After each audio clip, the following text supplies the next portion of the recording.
Hello, I'm Ruth McCabe and I'm the Project Manager for the Dementia Friendly Fife project. This presentation today is to tell you the story of how we got involved with the Masonic Lodges in Fife.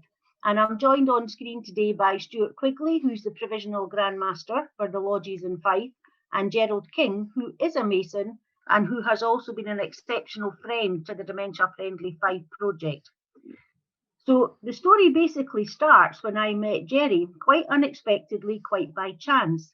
I was delivering a Dementia Friend session in a village in Fife called Kinglassy, and it was an open session, and you never know who's coming along to these sessions.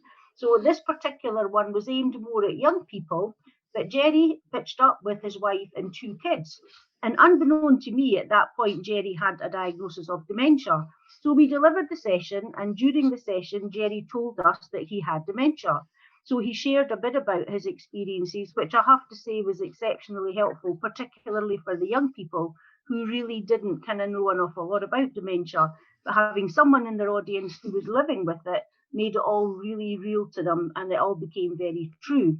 So Gerry and I, we did the session, and I said cheerio to Gerry, thinking, well, I'll never see you again. So alongside that session, the Masonic Lodge in Leslie, the Glenrothes Lodge, the Rothes Lodge it's called, it wanted to do a dementia-friendly cafe. So they invited me to come along and speak to the Masons and deliver a dementia friend session there, and with the people who were going to be running the cafe. So I goes along to deliver that session. This is only 2 or 3 days later, and here was Gerry. So again, we delivered the session, and Gerry quite naturally told his story, and what a difference it made to the understanding of the people who were actually in that room. So Gerry, what motivated you to do that? What inspired you to come along and be able to tell your story so openly? Well, originally I came on to Kinglassy because I wanted my children to know a bit more about the dementia, because I'd heard you were giving a wee dementia-friendly presentation, and I thought it'd be ideal to take the children along, which was a great time. And then I heard you were doing the one in Leslie, and I thought, ideal opportunity for me to start really just sharing my diagnosis with other Masons. I've been in the Masons for quite a number of years, thoroughly enjoy it, and it's something that I would don't want to give up. And I thought this would be an ideal opportunity to actually just tell a few friends what's actually happening, and everything just expanded from there, really. I mean, the Masons have been absolutely phenomenal. I mean, we've given dementia presentations to well over 1,000 people, but the Masons have the uptake from the Masons has been absolutely incredible, and the support for me personally has been tremendous. I can't fault them at all. Fabulous. Thanks, Gerry. And Stewart, you came along to that Dementia Friend session at the Rothes Lodge. So what did you make of it all, and what motivated you to then take the message further? Yeah, that's right. I became aware of it through just someone advising me that this meeting was going to happen. Would I, as Provincial Grand Master, like to come along and just observe with a view to, is it something we could roll out to the lodges and other members? So I took that opportunity, and it was good to be there and hear Gerry's presentation, because I think that was the one that kind of hit home, that this was someone who we all knew as a Mason in the province, and we all knew well. And lo and behold, at the age of I think 55, mid-50s, 55, yep. Gerry had got dementia, and I think that was something that hit home to us all, that the thought that this was something that would be for the old age, and it wouldn't affect any of us, suddenly hit home how that wasn't the case. I attended that along with I've been at other lodge meetings as well. I've been at other meetings with other folk from other parts of the community. Have been at the meeting, and it was part of just trying to get Freemasonry involved a bit more in local communities and local community action groups, just to put ourselves out there a bit more.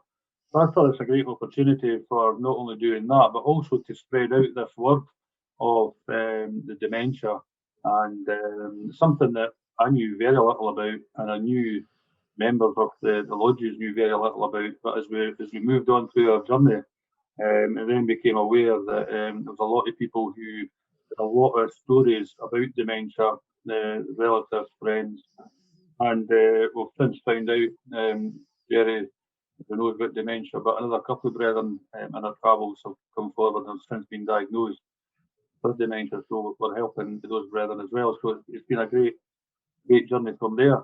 So it started off quite innocently at Leslie, and it's certainly moved on from there, and it's moved on quite a bit actually.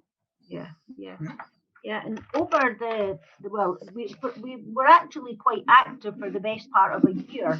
And over the year, we must have visited around 20 lodges. Half a dozen of them actually were able to get the Dementia Friendly Fife Award.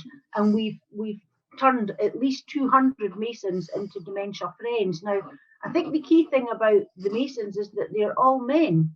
And, you know, to have a conversation about dementia with a group of men who probably would never have wanted to talk about the subject has actually been quite phenomenal. It's been a huge opportunity to raise awareness, help understanding. And as Stewart says, we've kind of unearthed quite a few people in the lodges who are directly affected. And I think Gerry's openness about his story means that people see dementia in a very different light. My perception is that Gerry's basically shattered the stereotype of someone with dementia who's an older person, who's maybe not that terribly able and needs a lot of help and support, where Gerry's quite independent. So I don't know how you feel about that, Gerry, in terms of changing the way people think and feel. Yeah, I think, to be honest, introducing to the Masons hasn't changed the way they've treated me at all, to be honest. They're a kind bunch of people anyway. If anything, they probably become a bit more kinder because they're a bit more supportive for me now, although they've been supportive anyway. But they make sure that I'm getting to my meetings, offering lifts, make sure I'm getting home again, because obviously through the diagnosis I lost my driving license. So if it wasn't for these boys picking me up and taking me to meetings, I'd be stuck in the house all the time. And they've been fantastic that way. I think it's just amazing that they've kind of stepped up to the mark because they're not scared to talk about it. They've been really, really open to listening to not just my story, but other people's story, embracing it and taking it on board. They've been amazing, and I can't fault them at all. Like, fabulous. Yeah, I would agree with that as well, Gerry. I think one thing that does come out from that is that, as you'll know, Gerry, for the past 5 or 6 years, the Grand Lodge of Scotland, they have a nominated charity every 5 or 6 years, and for the past few while it's been Prostate Scotland. And that was something which not many people spoke about, was prostate cancer. It certainly wasn't a topic you would hear at many Masonic lodges, but as it rolled out and we became more aware of it, and in fact more brethren actually had prostate cancer, it suddenly was a topic we started talking about, which we'd never done before. And I'm seeing the exact same with dementia, that dementia wouldn't have been something that we'd have spent any time on discussing, but because of the presentations from Ruth and Gerry, particularly the fact Gerry has dementia, we've now found a lot of other stories of people in similar circumstances, and now dementia is spoken about, and the taboos and the restrictions on that have now disappeared, and people talk about it quite openly now. So it's certainly brought that into the normal domain, if you like, and I think that's been highlighted. And there's also a bit of a kind of practical element hopefully coming out of it. I mean, as well as the Rothes Lodge and Leslie running the cafe, we've used the lodge in Kirkcaldy for a meeting with other people with dementia who came from Liverpool. The lodges could offer quite good venues for more cafes and more meetings. And a lot of the Masons have offered to be volunteers and do things like driving. So there's a lot of very practical use that can come out of it. And I've discovered that there's an almoner for each lodge, and there's a benevolent outreach program in the lodges. So again, if older people are struggling with dementia and can't get to the lodges, then someone can go and visit them. So there's a whole ripple effect to the whole thing. And although we've very much concentrated on Fife, we're just about to tackle the whole of Scotland, I think, in terms of making links with other lodges. That's one of the values of doing things on Zoom. Of course, you can visit people, electronically. But we do hope to spread the message even further But it's been an amazing relationship, really kind of mutually supportive and beneficial. Not to mention the fundraising that's gone on for places like Alzheimer's Scotland and the On Fife programme and things, and even our stand group. We've had some money. The Masons is involved in Hill of Leith, and they raised £1,000 for us in the ex-servicemen's club. So it's been an amazing. So from a very chance, encounter, there's been a whole lot of benefit, and we're still on the journey, really, I think, which is probably what's important. Yep. Yeah. One meeting stands out for me, Ruth and Gerry, you were both there, was the meeting we had during the day at Fife, where we had, I think it was about 8 to 5 attended that meeting. But we also had Dawn Olive from the Grand Lodge of Scotland, who's involved with the care homes that we have. And she has now been in touch with me. We've met a couple of times now. And the intention is that we'll do this type of thing more often. And as you mentioned there, Ruth, it's now in the early stages of rolling out to the remaining regions and lodges in Scotland. And the Grand Lodge of Scotland are on board with this as well. They see it a very worthwhile venture. And in the next few while, we'll be pulling things together to roll it out to the other provinces, so that in sometime in the hopefully not too distant future, we'll roll this out to everybody. I remember that meeting in Fife when there was that big number turned up. There was one man who was a visitor to the province. He came in and he had never really spoken about dementia. He'd only recently been diagnosed with it. A couple of his friends brought him over, and he actually was enthused enough to actually stand up and talk about it and talk about his condition.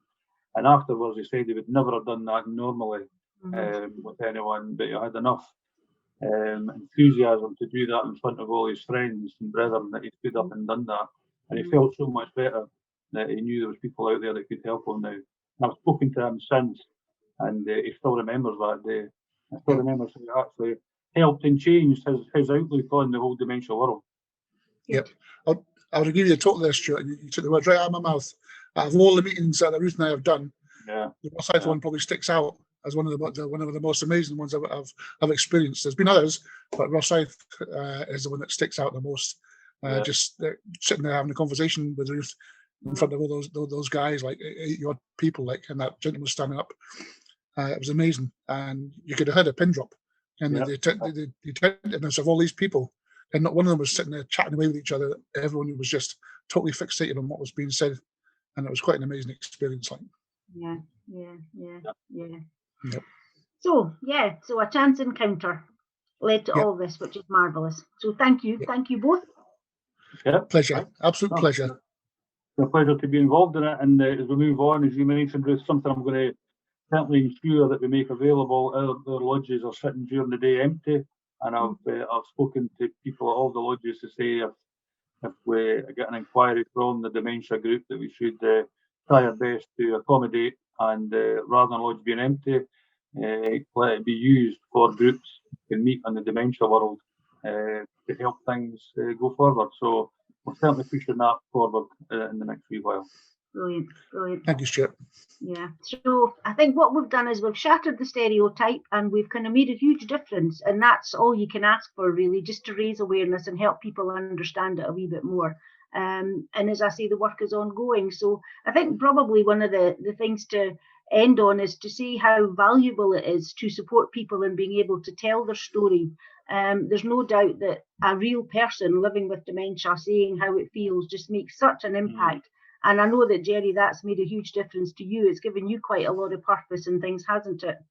Absolutely, yeah. I mean, when I was first diagnosed, I kind of hid away for the first 4 or 5 weeks, just sitting in the living room, looking at the same 4 walls. And I was in a pretty dark place. I was only when I met you, through you, and getting the opportunity to go out and speak to Stuart and all the boys in the lodges and all the workplaces and schools, that actually gave me a purpose again. Like, it makes me feel as if I'm actually contributing to society. Which can't be beaten. No, it's amazing. Absolutely. Absolutely. So thank you everybody.